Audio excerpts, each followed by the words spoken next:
prosseguimento, eu vou passar a palavra aqui à senhora Ana Inês Fachin, jornalista. Eu vou pedir que os oradores se limitem ao tempo máximo de 5 minutos, senão não dá tempo de concluir todos os oradores aqui, ok? Muito obrigado.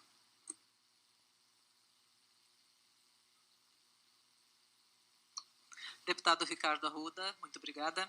Deputado Felipe Barros, doutora Miriam Valente Rubilar, colegas de imprensa, demais valentes, boa tarde. Ana Inês Fachin, jornalista investigativa há 43 anos, sobrevivente voluntária das inundações do Rio Grande do Sul, que nós não estamos livres de que aconteça de novo pela total ineficácia de algo que eu não chamo de governo. A minha tarefa aqui é desenhar a lei, para que não haja dúvidas sobre o seu entendimento, e nós estamos aqui defendendo a lei. Quem defende contagem pública dos votos está defendendo a lei. Quando os portugueses chegaram no Brasil em 1500, os índios aqui usavam arco e flecha. Eles não conheciam as armas dos portugueses. Eles não conheciam a arma do inimigo. E morreram por isso, sem saber o que os matou. Hoje nós enfrentamos uma guerra cultural. A arma do inimigo é a semântica, a hermenêutica jurídica. Eles são operadores do direito.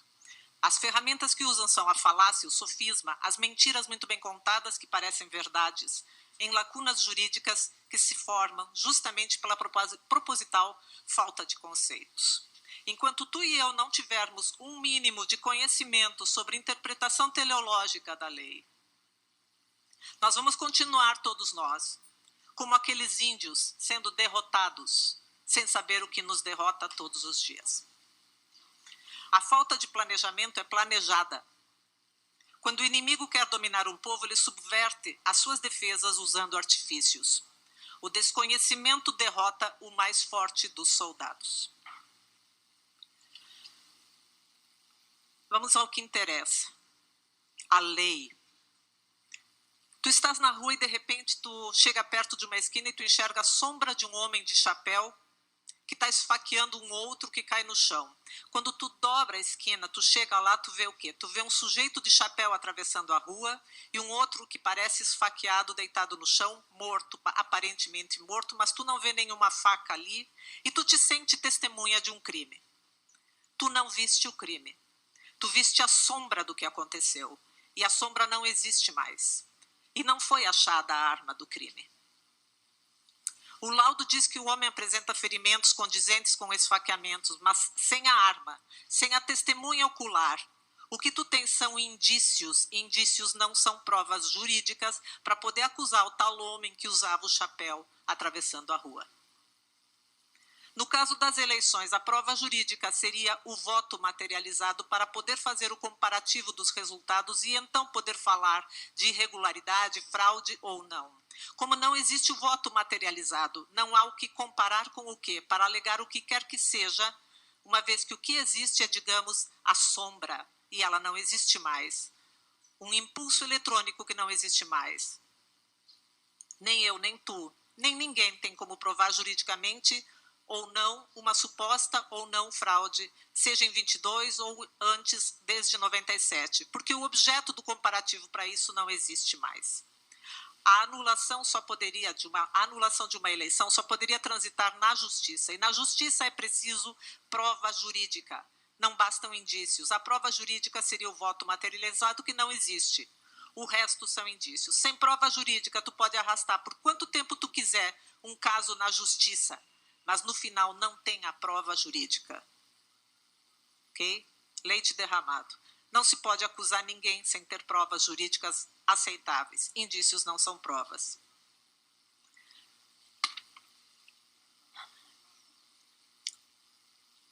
O nosso problema das maquininhas não é de informática. Ele é jurídico, não é de código-fonte, é de lei. É aí que está a questão. As maquininhas, sim, ferem a lei. E isso ilegitima um pleito desde 97. E isso explica a bagunça em que vivemos. Que leis ela fere? Duas cláusulas, uma pétrea e uma fundamental da Constituição, artigos 14 e 37. Artigo 14, a soberania popular será exercida pelo sufrágio universal e pelo voto direto e secreto. Vamos entender? Vamos supor que tu e eu e mais algumas pessoas fôssemos fazer aqui uma votação para saber quem de nós é o mais simpático. E aí cada um de nós aqui vota. Cada um vota, eu também voto. Mas quem vai contar os votos é a minha tia e ela vai contar em segredo. Quem será que ganhou? Provavelmente eu, vai depender da índole da minha tia. E a todos nós que votamos, vai nos caber confiar na minha tia, ter fé na minha tia. Só que não existe fé no Estado. O Estado é laico, não é uma religião. E o Estado é quem conta os votos nas nossas eleições. Não se trata de transparência, se trata de princípio de publicidade. O ente público, portanto, tem a responsabilidade da contagem dos votos e isso é um ato administrativo público. Tá? Ele tem que obedecer o princípio da publicidade do artigo 37 da Constituição, que diz que todo ato administrativo público tem que obedecer o princípio da publicidade. Ou seja, ele tem que ser do conhecimento do eleitor. Votar em segredo é o ato do eleitor, mas o escrutínio, a contagem dos votos, é um ato do serviço eleitoral. Portanto, ele não pode, por força de lei, ser feito em segredo. Ele precisa obedecer o artigo 37 da Constituição, que estabelece esse princípio. Mas nós acompanhamos, Ana, nós acompanhamos a contagem dos votos pela TV. Tu sabes onde são contados os votos hoje?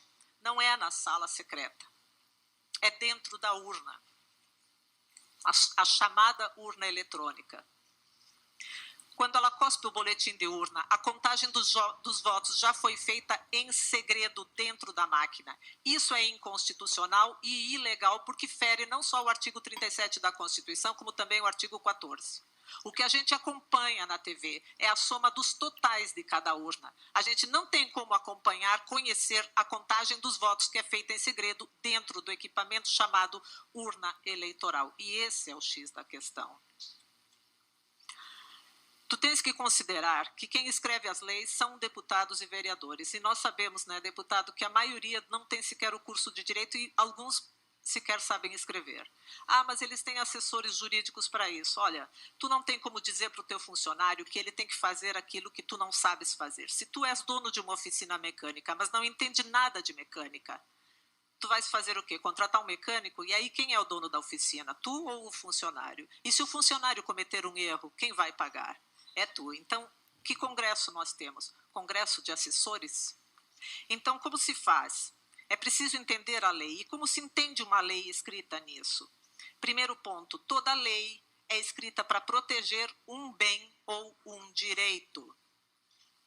Para entender uma lei, é preciso entender qual o direito, qual o bem que essa lei quer proteger. Essa é a forma mais lógica e natural de se entender uma lei e se chama interpretação teleológica da lei. Você tem que guardar essa palavra. A ciência jurídica não é uma ciência exata. Não dá para interpretar como se fosse um manual de montagem de um móvel. E esse é o problema. A lei ela tem que ser interpretada da forma teleológica e não como um manual.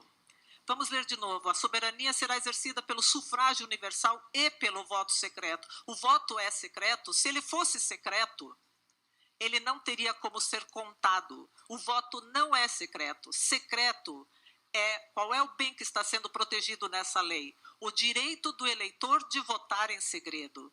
É o ato de votar que tem que ser secreto, não o voto, porque ele precisa ser contado. Essa é a interpretação teleológica desse aspecto desta lei. A lei diz que o voto é secreto e direto. O voto pode ser direto. Eu posso dizer que esse copo é direto. Direta é a relação da minha mão com este copo. Se eu colocar um guardanapo entre a minha mão e o copo, deixa de ser uma relação direta. O que isso significa? Significa que o voto tem que ter uma relação direta com o eleitor.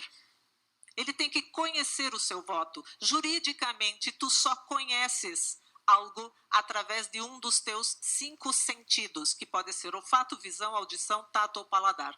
No caso do voto, óbvio, trata-se da visão.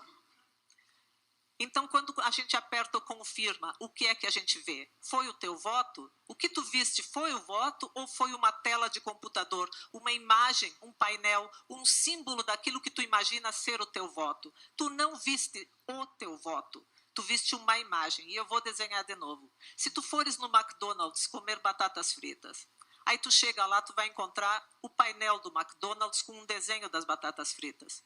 E aí tu come o painel. A interpretação teleológica, que expressa o direito a ser protegido, explica que é obrigatória, por lei, a relação direta entre o eleitor e o seu voto. Mas o eleitor só vê o painel, ele não vê o voto, ele só vê o totem do McDonald's, ele não vê as batatas fritas. Isso não é uma relação direta. A lei não determina que se tenha uma relação direta com o painel do McDonald's, mas sim com as batatas fritas. Acontece que na urna puramente eletrônica, tu não tens como ter voto direto ou relação direta com o teu voto. Ah, mas eu teclei o número e apertei confirma. Sim, tu fizeste isso, mas sem ver o teu voto. Tu só viste uma imagem que tu não tens como garantir que seja a imagem do teu voto, porque tu não viste o voto para fazer o comparativo. Tu, de novo, está confiando, tendo fé de que a imagem que tu viste seja, de fato, equivalente ao teu voto. Mas não existe fé no Estado, o Estado é laico. Lembra? A tua relação com o teu voto tem que ser direta. Tu tens que ver o teu voto e não só a imagem, para poder dizer que essa imagem corresponde de fato ao teu voto. Isso é a lei. Artigo 14 da Constituição Federal. E tu não tens como ver, tocar, cheirar, enfim, nenhum dos teus sentidos tem relação direta com um impulso eletrônico. Ele não tem concretude. Voto tem que ter concretude, ser material, para obedecer esse aspecto da lei que diz que ele tem que ter uma relação direta, que ele tem que ser direto. Sufrágio universal não é voto. Voto não é sufrágio universal, eles não são sinônimos, tanto que o artigo 14 diz, pelo sufrágio universal e pelo voto direto e secreto. Tem um E ali.